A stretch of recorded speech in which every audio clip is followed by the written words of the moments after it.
الحمدللہ رب العالمین والصلاة والسلام علی سید الانبیاء والمرسلین اما بعد فاعوذ باللہ من الشیطان الرجیم بسم اللہ الرحمن الرحیم الصلاة والسلام علیک یا سیدی یا رسول اللہ الصلاة والسلام علیک یا سیدی یا حبیب اللہ اللہم صلی علی سیدنا و مولانا محمد معادن الجود والکرم وآلہ واصحابہ وبارک وسلم۔ محترم ناظرین اور سامعین، ہم نے سلسلہ شروع کیا قصص الانبیاء کے نام سے۔ گزشتہ سلسلوں میں حضرت آدم علیہ السلام، حضرت شیث علیہ السلام اور حضرت ادریس علیہ السلام کا تذکرہ ہوا۔ آج ہم اللہ کے چوتھے نبی اور کفار کی جانب بھیجے جانے والے پہلے رسول یعنی حضرت نوح علیہ السلام کا تذکرہ سنیں گے۔ حضرت نوح علیہ السلام کو آدم ثانی بھی کہا جاتا ہے۔ آدم ثانی اس لیے کہا جاتا ہے کہ طوفان کے بعد حضرت نوح علیہ السلام سے ہی نسل انسانی چلی۔ حضرت نوح علیہ السلام نے کئی سو سال تک اپنی قوم کو تبلیغ فرمائی اور قوم کی جانب سے پہنچنے والی اذیتوں اور تکلیفوں کو خندہ پیشانی کے ساتھ، صبر و تحمل کے ساتھ برداشت کیا۔ محترم ناظرین و سامعین، حضرت نوح علیہ السلام نے کہا جاتا ہے کہ کئی سو سال اپنی قوم کو جو تبلیغ فرمائی، اس کے باوجود صرف 80 افراد نے ایمان قبول کیا، اور جب قوم کی جانب سے ایمان لانے، راہ راست پر آنے کی کوئی امید باقی نہ رہی تو حضرت نوح علیہ السلام نے اللہ تبارک و تعالیٰ کی بارگاہ میں اس قوم کے خلاف دعا کی، جو کہ اللہ تبارک و تعالیٰ نے قبول فرمائی۔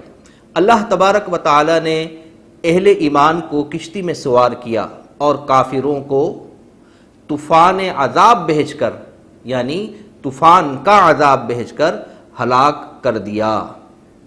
اللہ کریم نے حضرت نوح علیہ السلام کا تذکرہ قرآن کریم میں باکثرت فرمایا ہے۔ علماء کرام حضرت نوح علیہ السلام کی مبارک سیرت اور احوال کو بیان کرتے ہیں 6 ابواب کے اندر۔ ہم اللہ کی بارگاہ میں دعا کرتے ہیں کہ اللہ تبارک و تعالی حضرت نوح علیہ السلام کی مبارک سیرت سے ہمیں فیض یاب فرمائے۔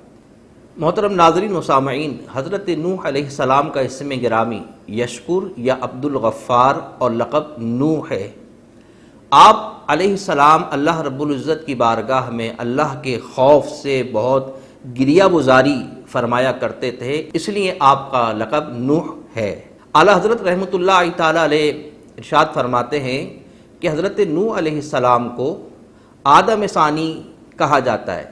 اعلیٰ حضرت نے فرمایا وہ اس لیے کہا جاتا ہے کہ طوفان کے بعد کسی کی نسل نہ چلی، حضرت نوح علیہ السلام کی نسل ہی دنیا میں ہے، اس لیے آپ کو آدم ثانی کہا جاتا ہے۔ اللہ کریم قرآن مجید فرقان حمید میں ارشاد فرماتا ہے اور ہم نے اسی کی اولاد باقی رکھی۔ محترم ناظرین و سامعین، اسی لیے حضرت نوح علیہ السلام کو آدم ثانی کہا جاتا ہے۔ حضرت نوح علیہ السلام کی ولادت کے متعلق حضرت جریر رحمۃ اللہ تعالی علیہ کہتے ہیں، اہل کتاب کی تاریخ کے مطابق حضرت نوح علیہ السلام کی ولادت اور آدم علیہ السلام کی وفات کے درمیان 146 سال کا فاصلہ تھا۔ حضرت ابو امامہ رضی اللہ تعالیٰ عنہ روایت کرتے ہیں کہ ایک شخص نبی پاک صلی اللہ تعالیٰ علیہ وسلم کی بارگاہ میں حاضر ہوا اور عرض کی، یا رسول اللہ صلی اللہ تعالیٰ علیہ وسلم، حضرت نوح علیہ السلام اور حضرت آدم علیہ السلام کے درمیان کتنا فاصلہ تھا؟ نبی پاک صلی اللہ علیہ وسلم نے ارشاد فرمایا 10 قرن۔ اگر ہم 10 قرن کو 1 صدی کے برابر سمجھیں تو اس کا مطلب ہے کہ یہ 1000 سال کا فاصلہ ہوا، لیکن کہا جاتا ہے کہ اس سے مراد جو ہے وہ ایک نسل بھی ہے، اور اگر نسل کے بارے میں ہم سمجھیں تو یہ تو کئی سو سال یعنی کئی ہزار سال کا فاصلہ بھی ہو سکتا ہے، کیونکہ حضرت نوح علیہ السلام سے پہلے کے جو لوگ تھے وہ کئی سو صدیاں زندہ رہا کرتے تھے۔ محترم ناظرین و سامعین، حضرت عبداللہ بن عمر رضی اللہ تعالی عنہما روایت کرتے ہیں کہ رسول اللہ صلی اللہ تعالی علیہ وسلم نے ارشاد فرمایا کہ حضرت نوح علیہ السلام عید الفطر اور عید الاضحیٰ کے دنوں کے علاوہ پورے سال کے ہمیشہ روزے رکھا کرتے تھے۔ محترم ناظرین و سامعین، حضرت عائشہ صدیقہ رضی اللہ تعالی عنہ روایت کرتی ہیں کہ رسول اللہ صلی اللہ تعالی علیہ وسلم نے ارشاد فرمایا کہ حضرت نوح علیہ السلام جب بیت الخلاء سے باہر تشریف لاتے تھے تو اللہ کی بارگاہ میں دعا کیا کرتے تھے۔ وہ دعا کیا تھی؟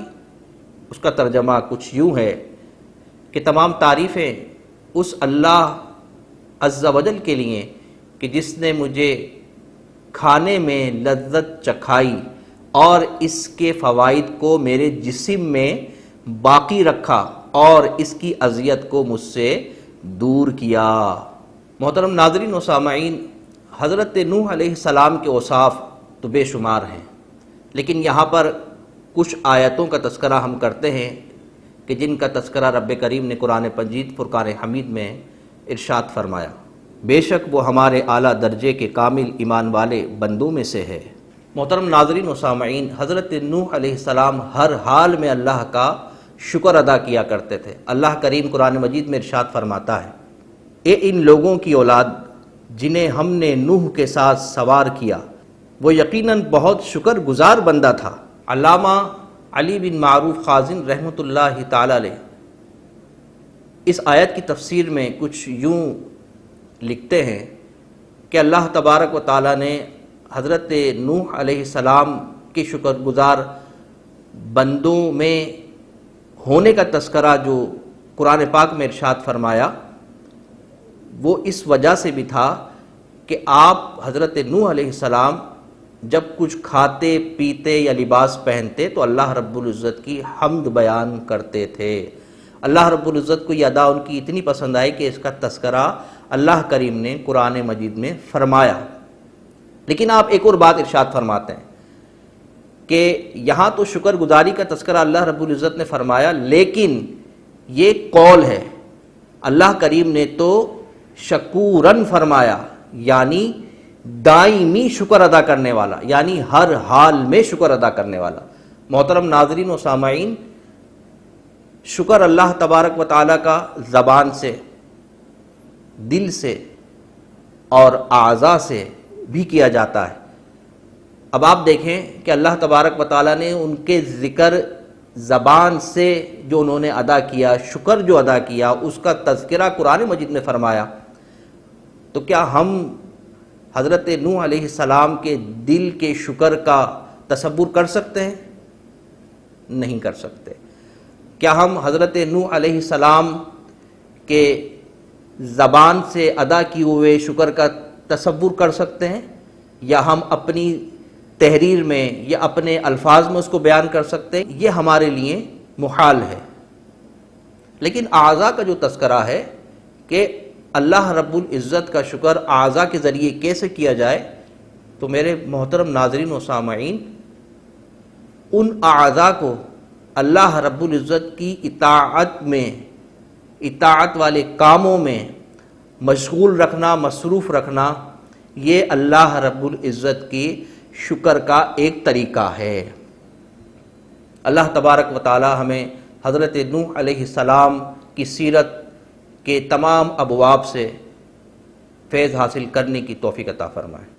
محترم ناظرین و سامعین، اللہ تبارک و تعالی نے حضرت نوح علیہ السلام پر بہت انعامات عطا فرمائے، جن میں سے 4 یہ ہیں۔ اللہ کریم قرآن مجید فرقان حمید میں ارشاد فرماتا ہے، اور ہم نے اسی کی اولاد کو باقی رکھا۔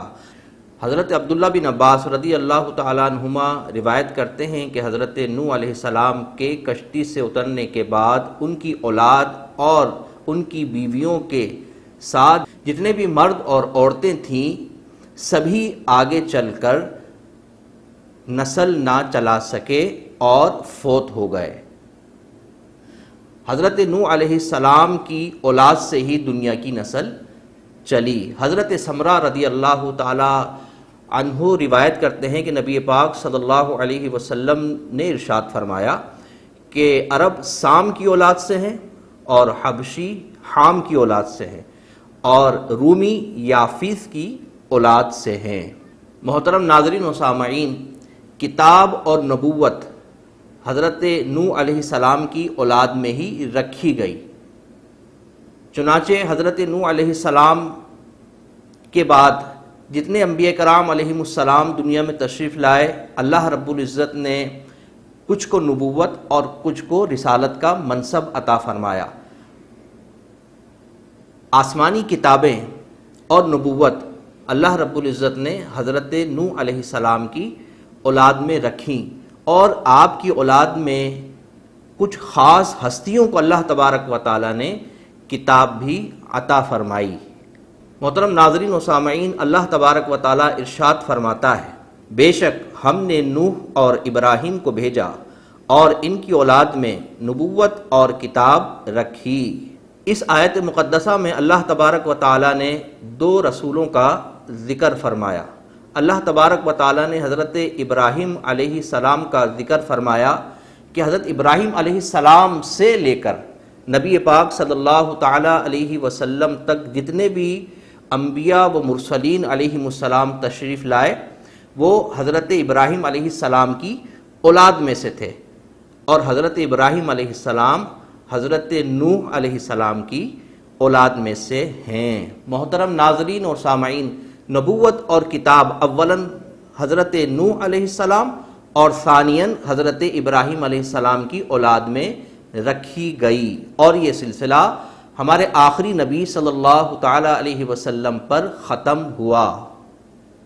اللہ تبارک و تعالی نے حضرت نوح علیہ السلام کو جو انعامات عطا فرمائے ان میں سے ایک انعام ان کے ذکر جمیل کو باقی رکھنا ہے، جیسا کہ اللہ تبارک و تعالی قرآن مجید فرقان حمید میں ارشاد فرماتا ہے، اور ہم نے بعد والوں میں اس کی تعریف باقی رکھی۔ یہاں بعد والوں سے مراد حضرت نوح علیہ السلام کے بعد تمام انبیاء کرام کا آنا اور ان کے امتیوں کا آنا، اور ان کے درمیان حضرت نوح علیہ السلام کے ذکر کا ہونا ہے۔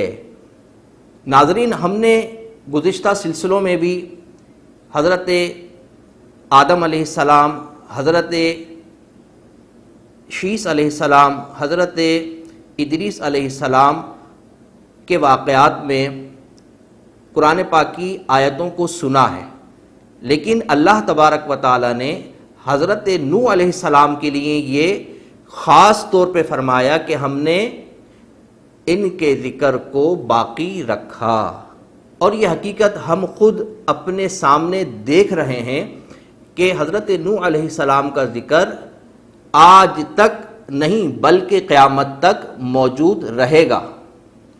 اس کی وجہ یہ ہے کہ اللہ تبارک و تعالی نے قرآن مجید میں حضرت نوح علیہ السلام کا ذکر فرمایا ہے۔ اللہ تبارک و تعالی نے حضرت نوح علیہ السلام پر سلام بھیجا ہے۔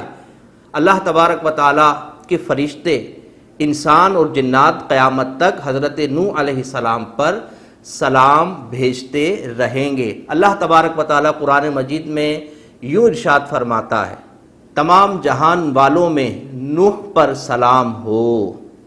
میرے محترم ناظرین و سامعین، یہ آیت مقدسہ کا ذکر کرتے ہوئے ایک بزرگ سلسلہ نقش بندیہ کے اپنے احوال میں بیان کرتے ہیں کہ وہ ایک دور دراز اور سنسان علاقے سے گزرے، آپ کے ساتھ آپ کے مریدین بھی تھے، دور دور تک انسانوں کا کہیں اتا پتہ نہ تھا۔ آپ کہتے ہیں کہ وہاں پہ ایک شخص مجھے نظر آیا جو کہ جھونپڑی ڈال کے رہ رہا تھا۔ میں نے اس سے پوچھا کہ تمہیں کوئی ڈر خوف اس جنگل میں نہیں ہوتا؟ اس نے کہا کہ میرے آباء و اجداد نے مجھے یہ ایک آیت سکھائی ہے، میں اس کو پڑھتا ہوں اور اس کی برکت سے انسان، چرین پرین یا جنات بھی مجھے تنگ نہیں کرتے۔ تو انہوں نے کہا کہ وہ آیت کون سی ہے؟ تو اس نے یہی آیت جو کہ اللہ تبارک و تعالی نے حضرت نوح علیہ السلام کے لیے ارشاد فرمائی وہ پڑھ کر سنائی، اور اس نے کہا کہ مجھے کبھی بھی اگر جنات تنگ کرتے ہیں تو میں اس آیت کو پڑھنا شروع کر دیتا ہوں اور وہ اس کو سن کر مجھ سے دور ہو جاتے ہیں۔ تو میرے محترم ناظرین و سامعین، ہمیں یہ بھی پتہ چلا کہ اس آیت کی بہت برکت ہے۔ اگر کسی کو کوئی پریشانی درپیش ہو تو اس آیت کا ورد کرنا چاہیے۔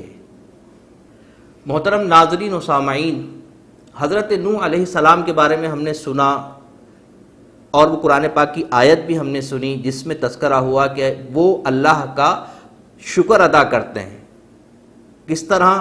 جب وہ کچھ کھاتے پیتے لباس پہنتے تو اللہ کا بہت شکر ادا کرتے۔ حضرت نوح علیہ السلام کے بارے میں نبی پاک صلی اللہ علیہ وسلم نے ارشاد فرمایا، وہ بھی ہم نے سنا کہ آپ صلی اللہ علیہ وسلم فرماتے ہیں کہ عید الفطر، عید الاضحیٰ کے دنوں کے علاوہ حضرت نوح علیہ السلام تمام سال کے متواتر ہمیشہ روزہ رکھا کرتے تھے۔ اللہ تبارک و تعالی ہمیں بھی اللہ کریم کا شکر ادا کرنے کی اور روزوں کو رکھنے کی توفیق عطا فرمائے۔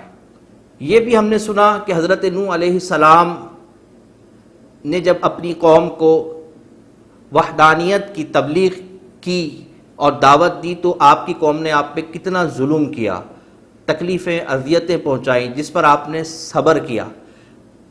میرے محترم ناظرین و سامعین، حضرت ادریس علیہ السلام کی وفات کے بعد حضرت نوح علیہ السلام کے درمیان جتنا وقت تھا، وہ وقت ایسا تھا کہ جس میں وہ قوم گمراہی کی طرف چلی گئی، اور واقعہ کچھ یوں ہوا کہ حضرت ادریس علیہ السلام کو جب آسمانوں پر اٹھا لیا گیا تو اس کے بعد آپ کی قوم کے کچھ لوگ جو کہ بہت اللہ رب العزت کے عبادت گزار تھے، ان میں سے ایک شخص کا انتقال ہو گیا، اور اس سے جو لوگ وابستہ تھے وہ بہت غمگین رہنے لگے۔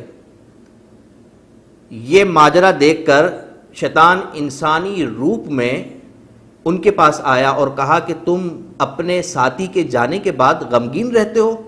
اگر میں اس کی تصویر بنا کے تمہیں دے دوں اور تم نماز پڑھتے وقت اس تصویر کو اپنے سامنے رکھ لو، اور تم جب بھی اس کو دیکھو گے تو تم سکون محسوس کرو گے۔ تو لوگوں نے کہا کہ نہیں، ہم نہیں چاہتے کہ نماز کے وقت ہمارے بیچ میں یا ہمارے سامنے کوئی ایسی چیز ہو کہ جس سے ہماری نماز متاثر ہو۔ اس نے کہا تو پھر ایک کام یہ کرتے ہیں کہ اس تصویر کو میں بنا دیتا ہوں اور تم مسجد کے کسی کونے میں رکھ دو۔ لوگوں نے کہا ہاں یہ ٹھیک ہے۔ اس طریقے سے اس نے، شیطان نے پہلا وار کیا اور تصویر بنا کر لوگوں کو دے دی۔ وہ تصویر لوگوں نے مسجد کے کونے پہ رکھ دی۔ پھر ہوا یہ کہ اس شخص کے بعد ایک اور شخص کا، اور اس طرح متواتر 5 اشخاص کا انتقال ہوا، اور شیطان ہر ایک کی تصویر بنا کے ان لوگوں کو دیتا رہا اور وہ لوگ مسجد کے کونے میں رکھتے رہے۔ حضرت محمد بن کعب قرظی رحمۃ اللہ تعالی علیہ فرماتے ہیں کہ جب یہ لوگ جانا شروع ہوئے، یعنی انتقال کرتے چلے گئے، چونکہ یہ لوگ وحدانیت پر یقین رکھتے تھے اور یہ بتوں کی پوجا نہیں کرتے تھے، اور اس وقت تک لوگوں کو بتوں کی پوجا کے لیے شیطان نے راضی بھی نہ کیا تھا، بس تصویر کی حد تک لے کر آ گیا تھا۔ تو آپ فرماتے ہیں کہ جب وہ لوگ کہ جنہوں نے ان 5 لوگوں کا قرب حاصل کیا تھا، اور وہ 5 لوگ کون تھے؟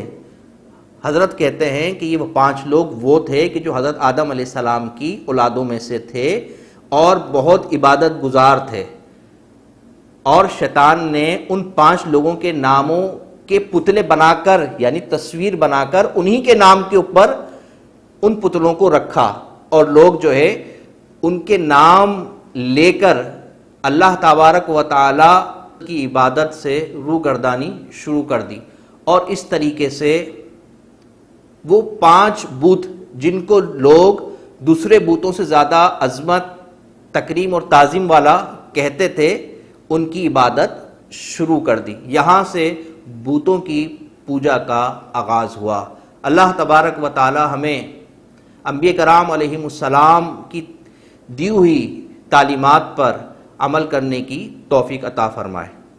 محترم ناظرین و سامعین، اب ہم آپ سے ملیں گے اگلے ایپیسوڈ میں، جس میں ہم حضرت نوح علیہ السلام کی کشتی والے واقعہ اور اس کے علاوہ دیگر واقعات کا بھی تذکرہ کریں گے۔ تو آپ دیکھتے رہیے قصص الانبیاء۔